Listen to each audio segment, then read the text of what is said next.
Assalamualaikum warahmatullahi wabarakatuh. Salam sejahtera buat kita semuanya. Mudah-mudahan adik-adik mahasiswa yang ada di rumah masing-masing dalam kondisi sehat walafiat, meskipun di luar sana kita sedang mengalami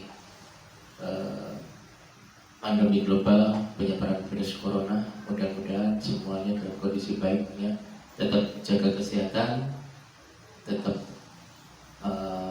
menjaga kebersihan diri, khususnya cuci tangan dan sebagainya, dan menjaga dan mempertahankan dan meningkatkan daya tahan tubuhnya dengan minum air putih yang banyak, minum vitamin C, vitamin E, makan yang bergizi, minum jamu ya, kalau nggak ada minum vitamin C, vitamin E cukup ya. Yang penting mempertahankan atau daya tahan tubuhnya ditingkatkan, khususnya lagi imun tubuh kita ini juga dipengaruhi oleh pikiran kita. Kalau kita stres, kita panik, ya daya tahan tubuhnya juga akan.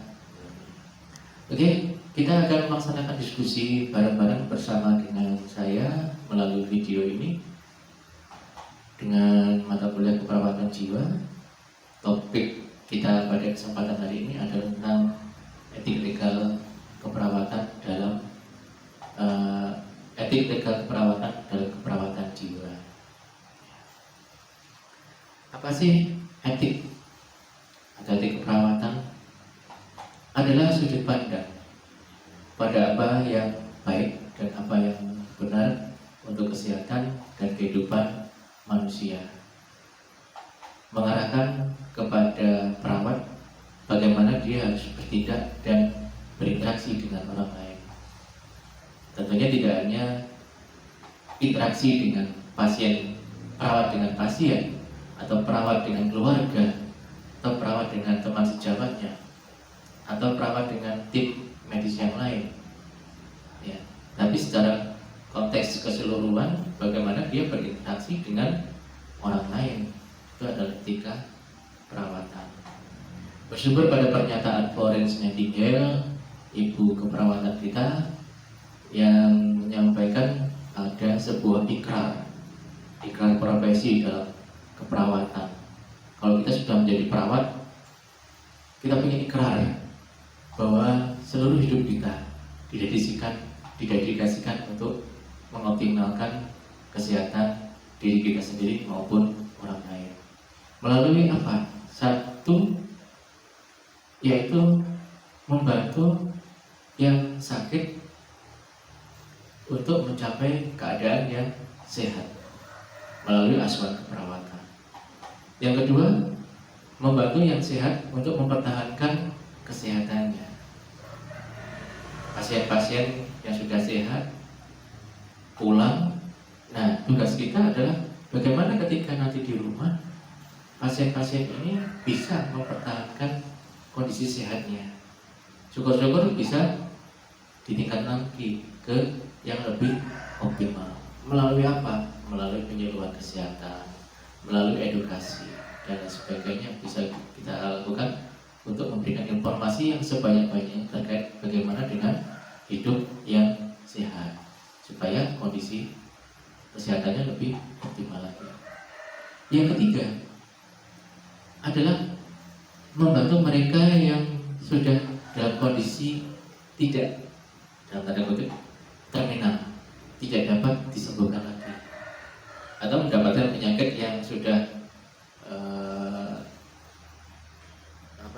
sudah nggak ada kemajuan, nggak ada harapan untuk bisa hidup lebih lama, ya, nggak bisa disembuhkan.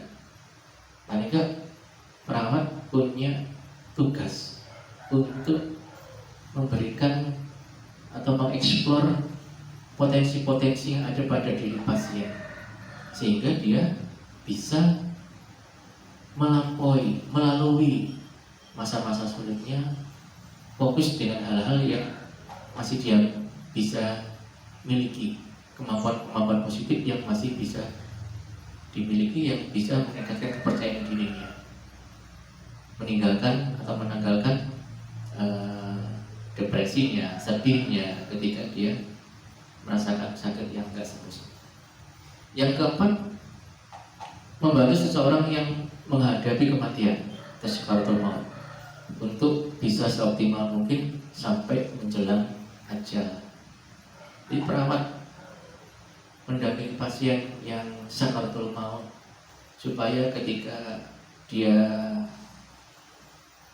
menghadapi ajalnya ini benar-benar dia dalam kondisi yang bahagia, kondisi yang siap untuk dia mendapatkan surat keterangan dicabut nyawa oleh Sang Pencipta. Tentunya dia harus siap dengan dirinya sendiri, siap dengan keluarganya, dan lain sebagainya. Undang-Undang Nomor 29 Tahun 2004 tentang praktek kedokteran, khususnya pasal 52, pasien dalam menerima pelayanan pada praktek kedokteran punya beberapa hak. Mendapatkan penjelasan secara lengkap tentang tindakan medisnya, apa yang akan dikerjakan, dia atau pasien ini mau dilakukan apa. Pasien harus tahu dan berhak untuk tahu, meminta pendapat dokter, atau bisa juga dia, oh ini saya nggak mau dokter sama dokter cucu, saya maunya sama dokter siapa namanya, dokter Albert misalnya. Iya, itu haknya pasien untuk ganti dokter, untuk minta diperiksa oleh tenaga kesehatan yang lain. Mendapatkan layanan sesuai dengan kebutuhan medis, ya, sesuai apa yang dia keluhkan, apa yang dia inginkan pada kondisi sakitnya. Tentunya kalau nggak sesuai dia boleh, udah kok saya nggak perlu diinfus, kok diinfus. Nah, itu hanya pasien.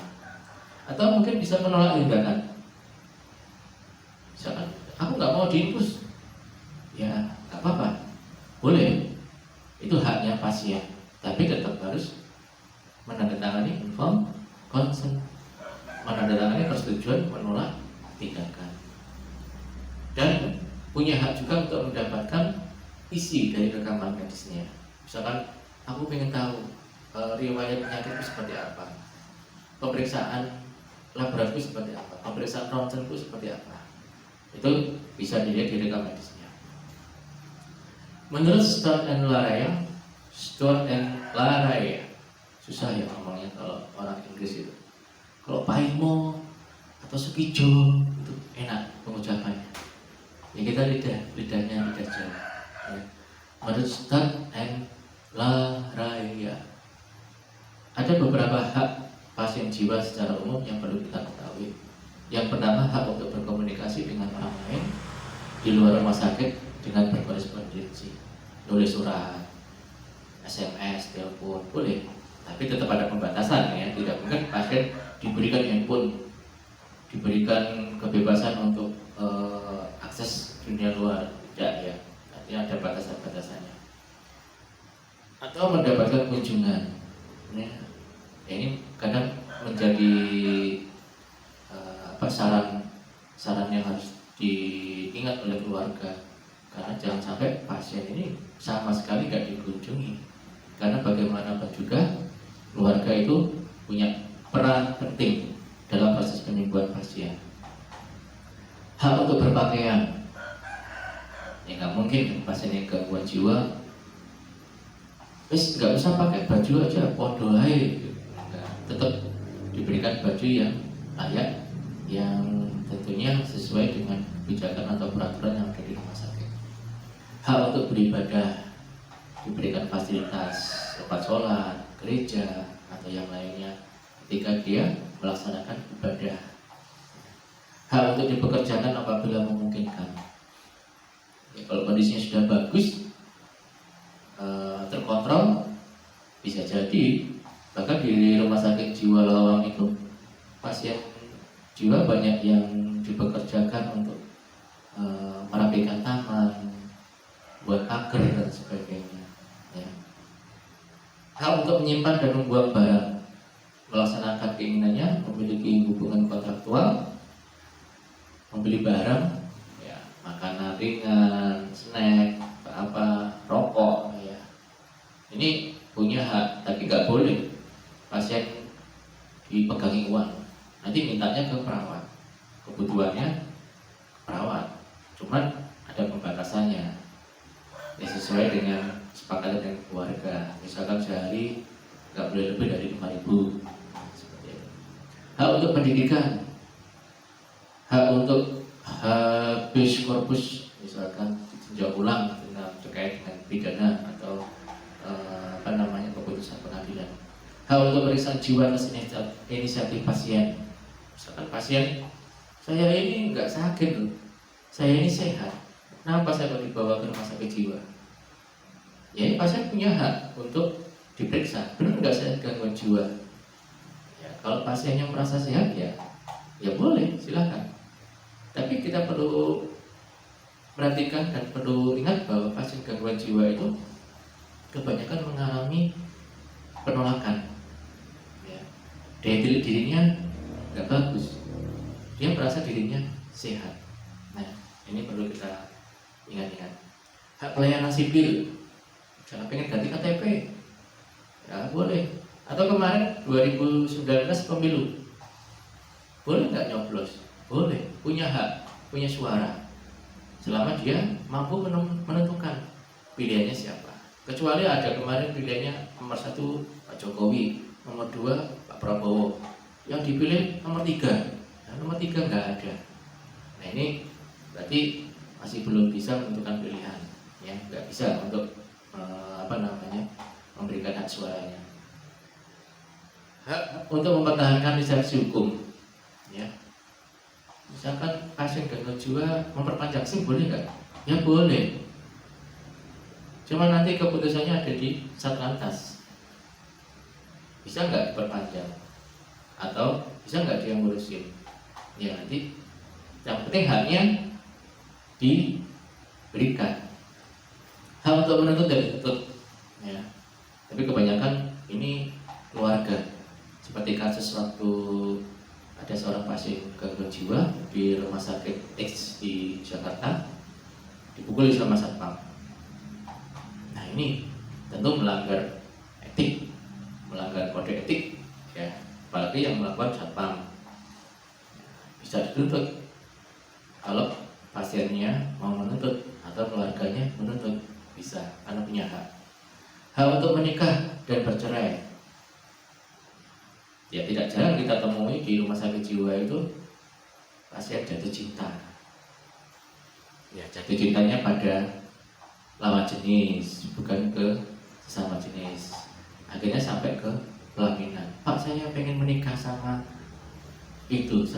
pasien yang di ruang anggrek. Boleh. Ya.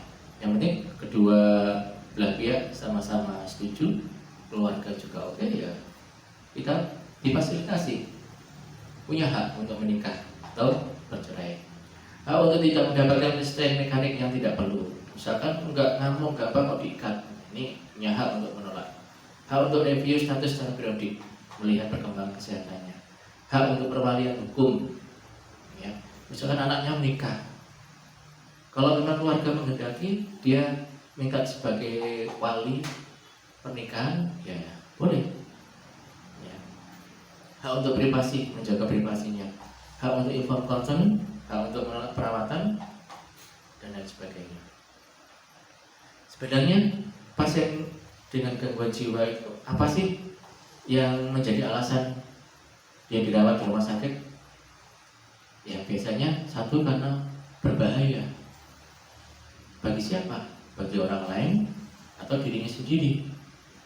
Bagi orang lain mungkin dia melempar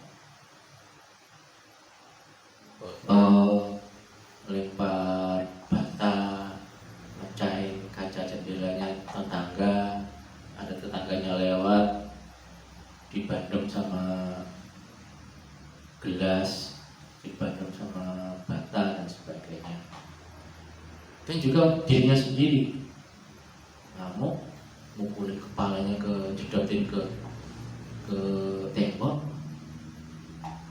atau percobaan bunuh diri yang lainnya. Nah, ini jadi alasan untuk dibawa ke rumah sakit jiwa.